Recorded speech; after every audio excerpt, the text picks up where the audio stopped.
STS-131 Mission Specialist Clay Anderson, and you're watching NASA TV.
Good morning, Discovery, and a special good morning to Clay. Hello, Megan. Thank you so much for that beautiful song, The Miracle of Flight. Having been up here a couple times now, it truly is a miracle, from the Wright brothers at Kitty Hawk to the Space Shuttle Discovery and the International Space Station. I don't think there's a better phrase to describe any of this, and I'd like to thank my beautiful wife, Susan, and my son Cole, and my daughter Sutton Marie, and all the folks on the ground for allowing me this wonderful opportunity. Thanks, and good morning, Houston. Thanks, Clay, and we couldn't agree more. This is Gina Sinceri, ABC News for Commander Poindexter. It looks like you've got a packed house up there, but this week we're celebrating a lot of anniversaries, and I'm wondering if you would take a minute to reflect on the accomplishments of the space program and kind of your vision of where you would like to see things go in the future. Gina, thanks for the question. Nice talking to you again today. On April 12th, we celebrated two great anniversaries. The first was with our Russian partners and their anniversary of Yuri Gagarin's launch in 1961. And the second was, of course, the anniversary of the first launch of the space shuttle on April 12, 1981, with Captain John Young and Captain Bob Crippen aboard. I think it's a great way and a great time to reflect on all the accomplishments of both space programs, as well as our international partnership together. As you can see, we have 3 nations represented in this group of 13 astronauts and cosmonauts. And I think it's just great that we're up here on the International Space Station working together with joint research and joint technology programs and doing wonderful work for all of humankind. Hi, this is Robert Perlman with CollectSpace.com. For Clay Anderson, one of the themes of Apollo 13, which occurred 40 years ago this week, was that the media and public had been mostly turned off to the mission until something went wrong. You and your crewmates have had your share of minor glitches on this flight, which have provided for some headlines here on Earth. But do you feel the public should be more aware of your mission when everything is going nominally?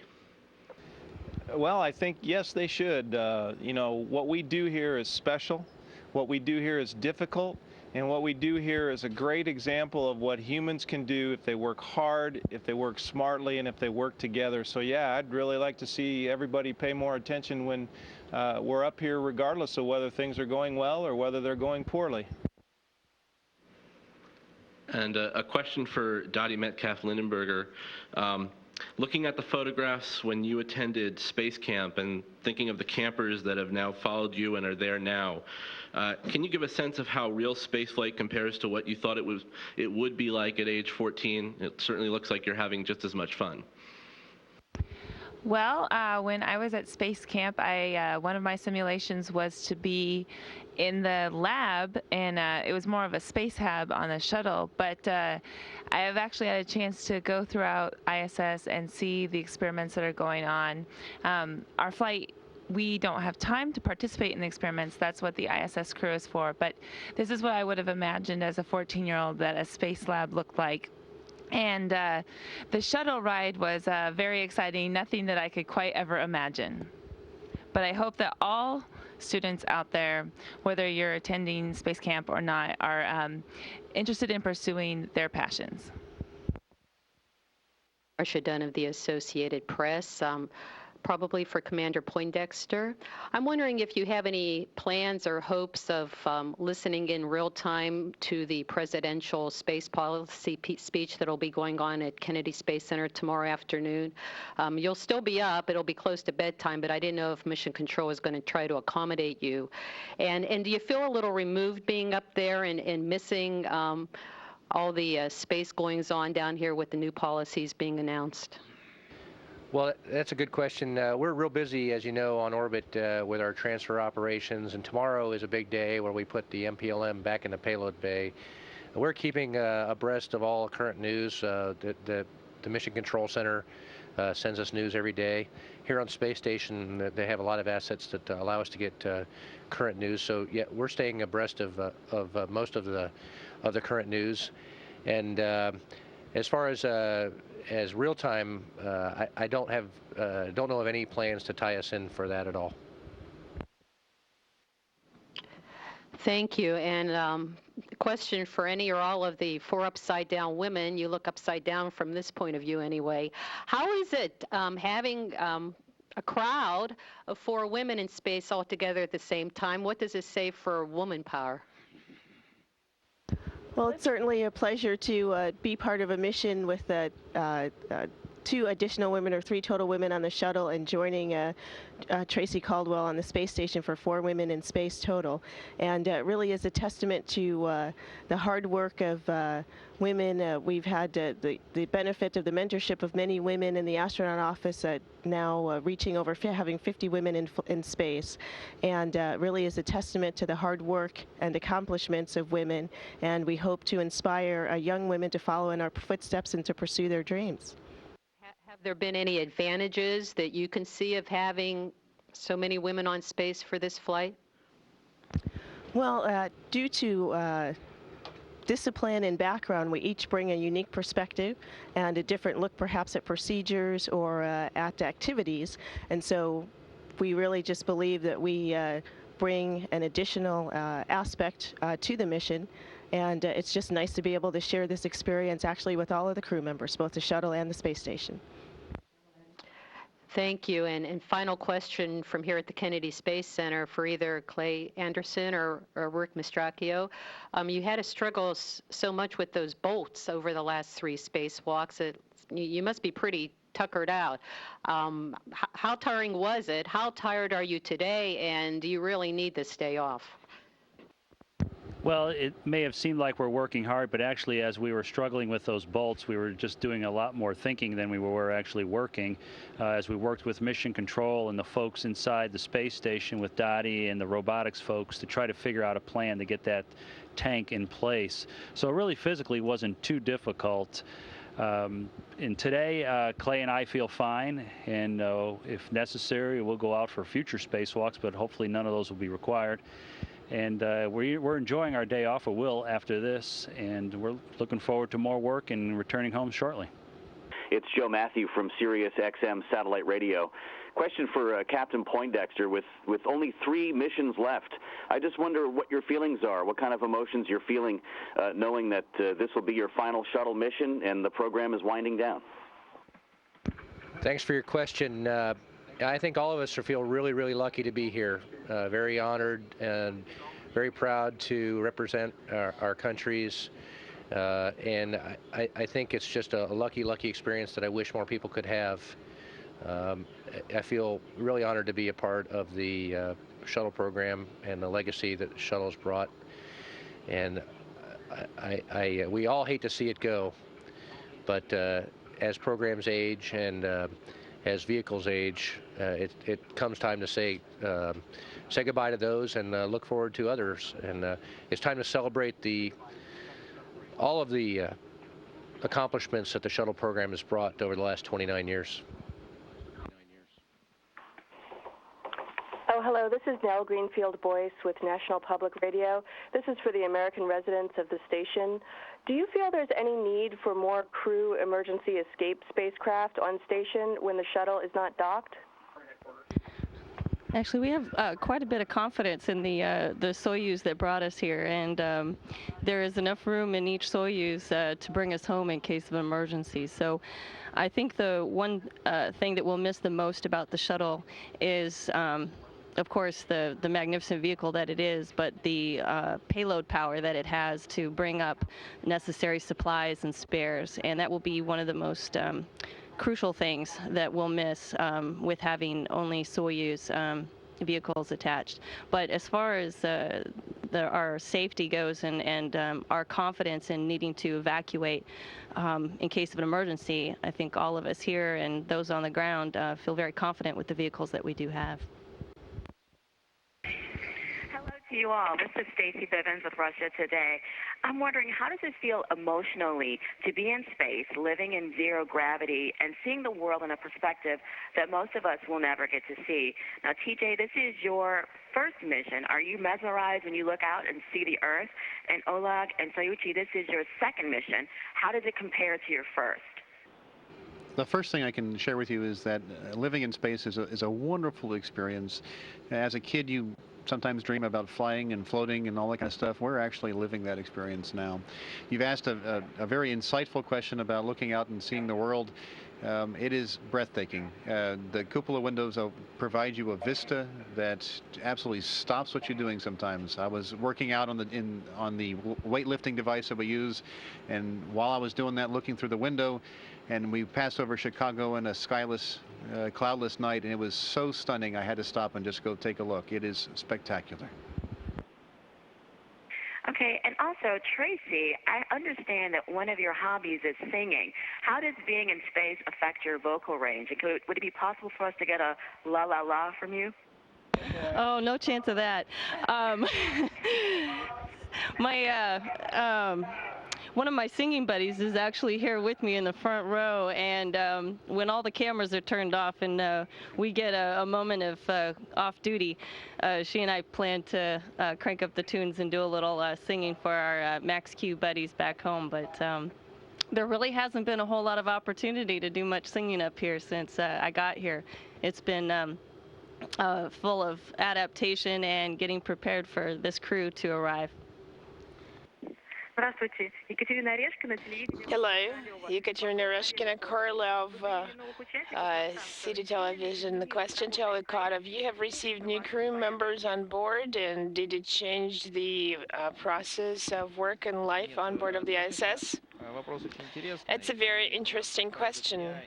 Our schedule and procedures did change with the shuttle arrival because we have changed the work and rest schedule, shifting it to accommodate shuttle. We are also participating in shuttle activities, helping accomplish their tasks. We're working as one crew. It's quite intense, and we're glad to have the opportunity to have this afternoon off. We're going to spend it showing off the station to our guests. Thank you for the question. I would like to ask the second question to the entire Russian crew. Are you going to test interplanetary technologies on board of the ISS during this mission? I hope there will be tests, but I don't think it will happen during our mission, but I would like to see it start someday because it is very interesting. The ISS is a unique technological test base for future space exploration by the humankind. 朝日新聞の山本です。Asahi Shimbun. I have a question to Ms. Yamazaki. Before becoming an astronaut, you got involved in the Kibo development yourself. What was your thought about looking at it in the space? What did you think when you walk into it? はい。今私たちはまさにこの希望の中にいます。We are in the Kibo, and the first time I walked into Kibo, I realized that Kibo was in the space. Actually, it was really moving in the Earth. Kibo was cherished and handled very carefully, and there are a lot of experience and experiment, and then Kibo is really used. And also, I am very, very happy that I was able to walk into Kibo. My name is Obara from NHK, and this question to Ms. Yamazaki too. And we saw you working very hard in the space. How do you evaluate your job in this mission? What score do you give to yourself? For what reason? And when did you realize the most about the last Japanese shuttle mission? Well, maybe for the first question, I'd like the commander to, evaluate my work in space. So far, I think it goes well.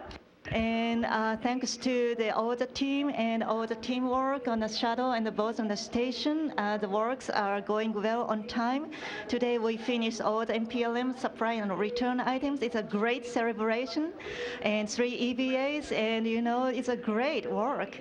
My name is Kikuchi from the Kyodo News Agency.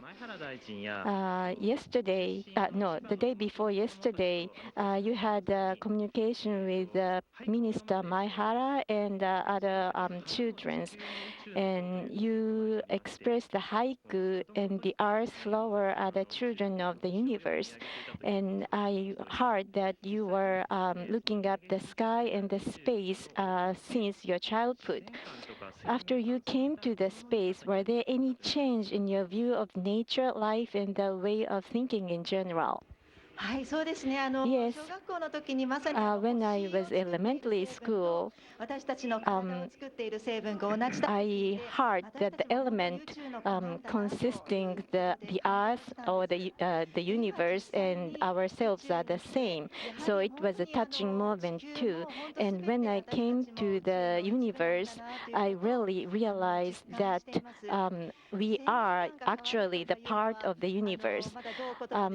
I do not know how to express the view of the nature and the life, but the earth from the space was so touching and beautiful and spectacular. And I also thought that the ability or the potential of the human power is superb. It involved 10,000 or more people got involved in this exploration. The teamwork was beautiful. My name is Kikuchi from Kyodo Tsushin. This question is Mr. Noguchi. And this is the first time 2 Japanese are in the space. When you welcomed Ms. Yamazaki for the first time, what was your impression or what did you think about her? And do you communicate in Japanese language when you are off duty? I was so happy, to tell you the truth, because one of my colleagues came to the space, so I was nostalgic and I was really happy to see her. In the off-duty time and on-duty time too, the loading and reloading activity was done together, so we were communicating in Japanese language, so I talked a lot of Japanese this time. This is the last Japanese shuttle mission, and what would you like to communicate to the Japanese people, and what would you like to bring back from the space to the Earth? Thank you very much for your question. Let me see. This might be the last Japanese shuttle mission, but the space exploration does not end. So we have infinite potential in the space, and there are a lot of technological development expected. So in the Kibo and all the operation of the ISS can be brought back to the Earth and then taken advantage of to the future space exploration and space development. Thank you. My name is Sydney Souther, and my question is for Alan Poindexter. How do you prepare your body to get ready to go into space?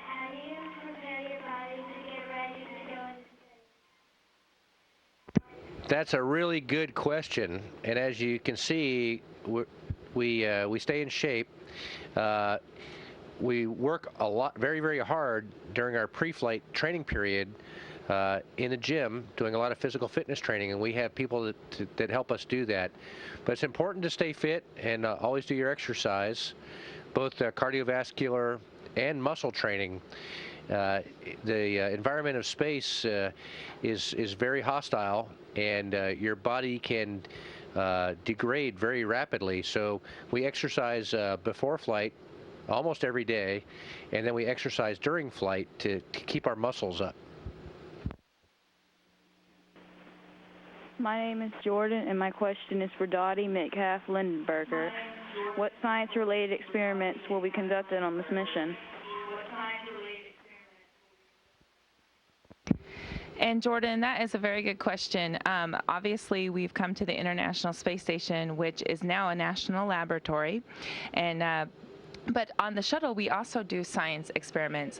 One of the experiments that we've brought up is actually to help humans better understand the staph infection MRSA and develop a vaccine for it. And another experiment that we brought up and we brought to station is the Window Observatory Rack facility called WRF. And with that window, which is already part of our lab, now we have a rack where we can do all sorts of optics from visual to near infrared. And so there's all sorts of science up here, but those are just a few of the things that we brought up on STS-131.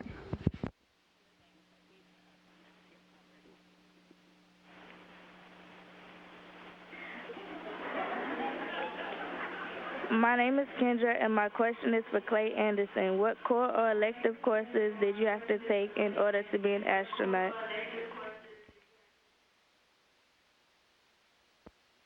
Kendra, you need to take lots of math and lots of science in order to become an astronaut. Those are the basic fundamentals to be able to fly in space, so good luck.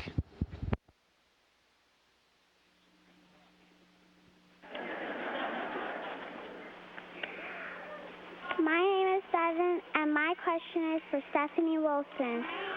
What inspired you to become an astronaut?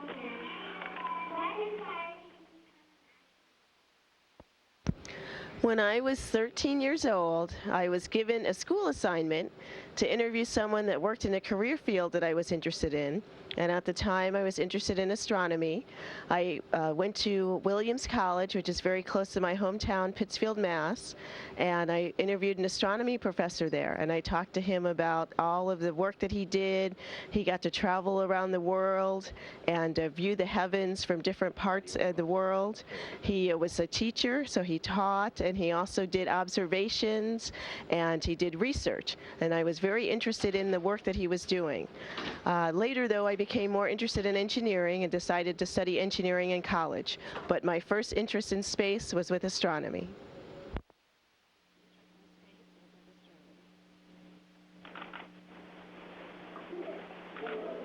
My name is Montreal, and my question is for Alan Poindexter. What improvements will you be making to the station while in space? That's a very, very insightful question. Thank you for taking the time to think about that. As you know, most of the space shuttle missions during the assembly phase of the International Space Station are bringing up major modules and supplies, and that's exactly what we're doing. We brought up 7 racks, and a rack is basically the size of a household refrigerator, and they hold science experiments and research experiments. And we brought up 3 science racks, and we brought up a new sleeping station called a crew quarters for one of the International Space Station crew members. And then we brought up a bunch of supply racks as well. And those racks are installed in the various laboratories around the station, along with all the other supplies we brought up. As you can see, it's a lot of fun to fly in space, too.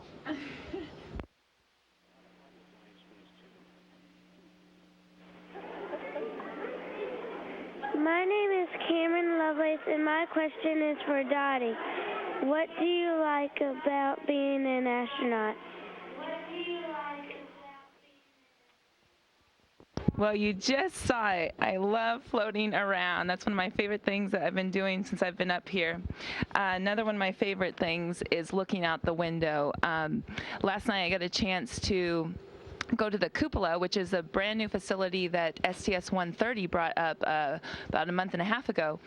And the windows allow you to see the Earth in a 360 view, and it's incredible. And we watched all the way down California's coast, down through South America, and then below the tip of South America and into a night pass, and we could see the sunset, and it's way better than television. So I hope that you guys could all do that someday instead of watching television.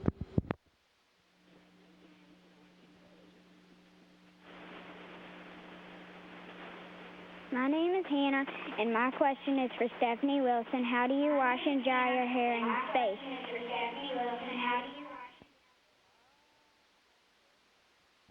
Very good. We actually fly a rinseless shampoo. We do have a way to get water from our galley, which is kind of like a kitchen sink. But so basically you're able to wet your hair and then use this rinseless shampoo and then rinse it again and towel dry. And that usually does a pretty good trip. We kind of consider ourselves to be on a camping trip, and so we don't necessarily have all of the creature comforts that you might have at home, but it works pretty well.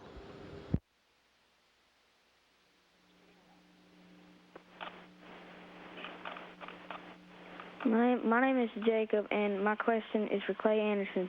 What are the plans for the shuttles once all the missions are complete?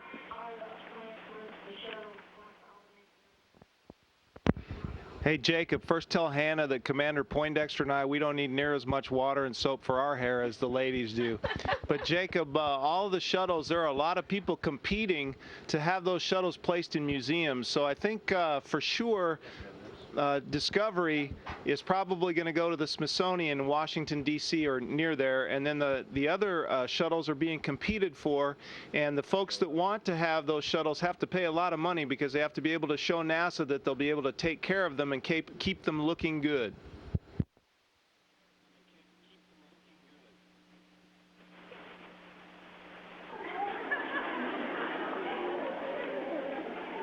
My name is Dalton, and my question is for Alan. What do you believe is the most important thing we've learned from the space flight?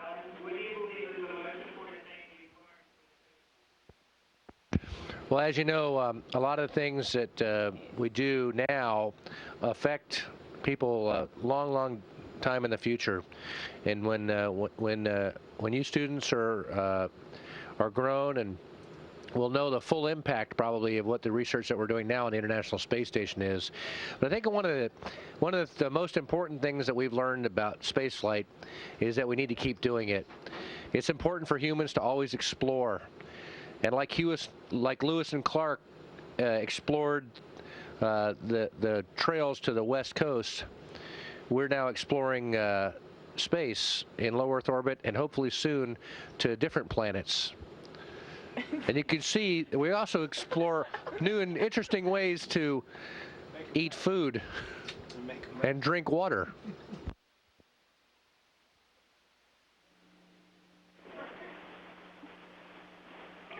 My name is Gwenny, and My question is for Dottie.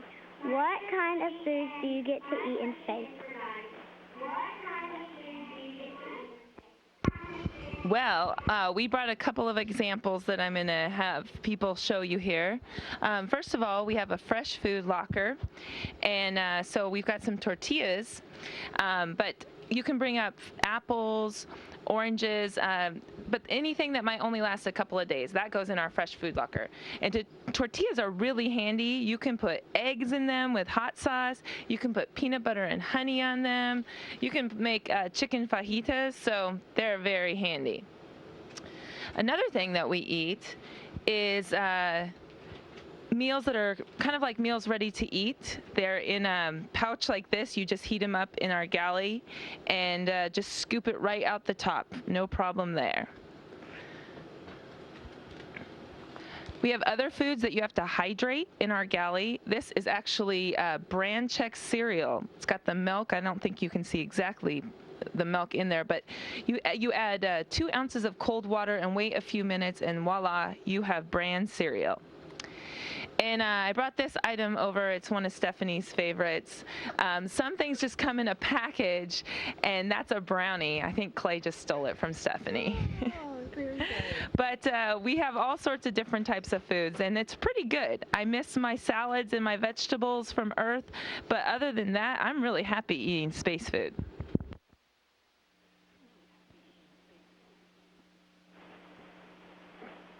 My name is Anna.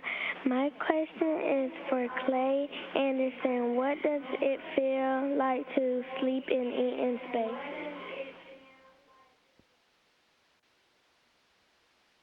Sleeping in space for me is very cool. I sleep better in orbit than I do on the Earth, and we have a sleeping bag that's strapped to the wall. So when you actually sleep, your kind of arms float up this way, and you don't snore, which is pretty amazing. And it's very, very relaxing, and it's really good that people don't snore because Commander Poindexter, well, never mind. I won't get into that.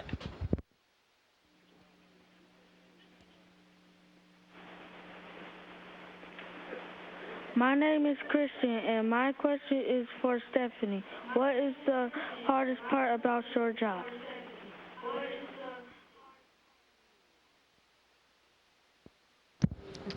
Actually, the hardest part, there's not really a hard part about our job. It really takes a lot of hard work and dedication, study hard in school, and when we come into the astronaut office, we have 2 years of very general training, but it involves a lot of study on the shuttle systems, and so we have very good trainers that prepare us. We are able to work out in our gym facility, and we have trainers that work with us for our workouts. So it's not hard, but it does take a lot of hard work. My name is Shelby, and my question is for Dottie. Why does the sky look blue on Earth and black in space? That is a great question, and the reason why is because you have an atmosphere around the Earth, and the atmosphere acts a lot like a prism, and it changes the light that's coming into you, and it reflects it and bends it in different ways so that you get the color of the sky. In space, we don't have atmosphere. It's not completely empty. There are atoms out there, but they're very few and far between, and you don't get the same interaction with the light. So it is dark, dark black. And from our vantage point, it is beautiful to look on Earth's atmosphere around our planet. It's so thin compared to the planet itself, and we really need to take care of it. My name is Carmen, and my question is for Alan Poindexter. What is it like to look out the new window on the station? I think the word breathtaking describes it best. It's amazing. You know, the cupola window sits up underneath the new Node 3 module, and when you enter it head first. So you're really, from Earth perspective, you're upside down, and it's like you're hanging down below the space station, and there are windows all the way around you. So just your head and your shoulders are looking out these windows, and there's a window directly above you which directly faces the Earth, and it's amazing. You know, we're traveling at about 5 miles every second, 17,500 miles per hour. So states go by in seconds and continents go by in minutes. And we can fly from the east coast of the United States to Europe in just a few minutes. And you can see thousands of miles, almost 2,000 miles from horizon to horizon. So you can see almost entire continents. It's very, very incredible and breathtaking, again, is the way I would describe it best. I wish everybody could see that view. My name is Kristen, and my question is for Clay. How does looking at the Earth from that perspective impact or influence you? Kristen, that's a very thought-provoking question that I've been asked before, and it's an excellent question to ask, because I think if we could get more people on the Earth up into space to see our beautiful planet from here, I don't think we'd fight each other nearly as much. I don't think that it would be so difficult for so many of us to live together. So my hope is that someday more people will get this opportunity, because I think it will change everyone's perspective about how they view our planet and the people on it. My name is Kayla, and my question is for Stephanie. Do you think that one day will be space stations where anyone, including kids, could live? Well, I certainly hope so.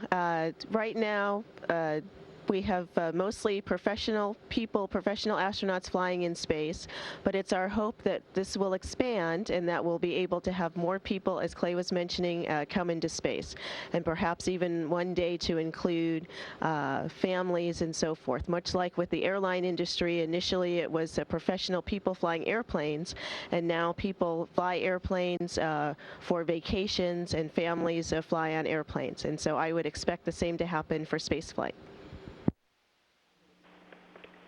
My name is Tala, and my question is for Alan. What do you do for fun while you're in space? I think you've seen some of it. We can do just incredible things. You know, it's fun to just float, and it's fun to we were playing.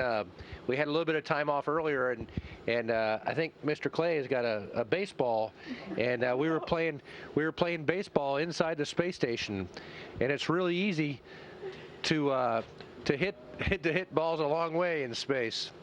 But it's fun just to float, and it's fun to look out the windows, and it's fun to just spend time with your crewmates.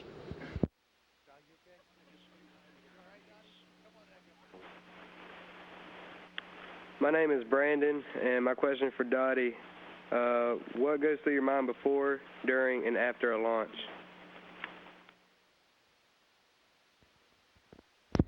Well, that is an awesome question. Before the launch, we were really focused. We had a little bit of a delay just because of actual cold weather on the East Coast this winter and spring, and so that extra time gave us a little bit more time with our families. But you're just very focused, thinking over the last lessons that you've learned for robotics, for spacewalks, for ascent, and for entry, doing our last simulations. And then once we got on orbit, you have the mindset of, let's really just get this job done and do it very well. And so you find yourself doing, of course, your job, but you also find yourself doing and helping others in jobs that you didn't completely train for, that you were maybe a backup in, but it just makes sense at the time that you do it because you need to get the job done. And you lose all track of time. You don't know which meal you're eating sometimes, because really you're just going from work event to work event to make sure that the mission is carried out successfully. And then when we get back on Earth, our focus is going to turn to passing on any lessons learned that we have, and then of course spending lots of good quality time with our family.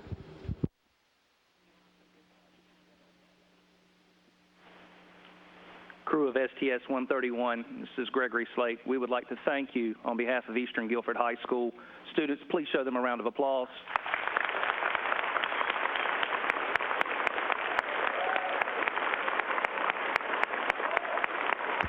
Thank you very much, Wildcats.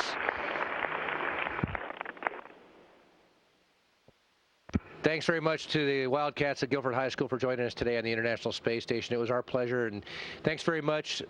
Study hard and do great in school. We appreciate the time you spent with us. Thanks.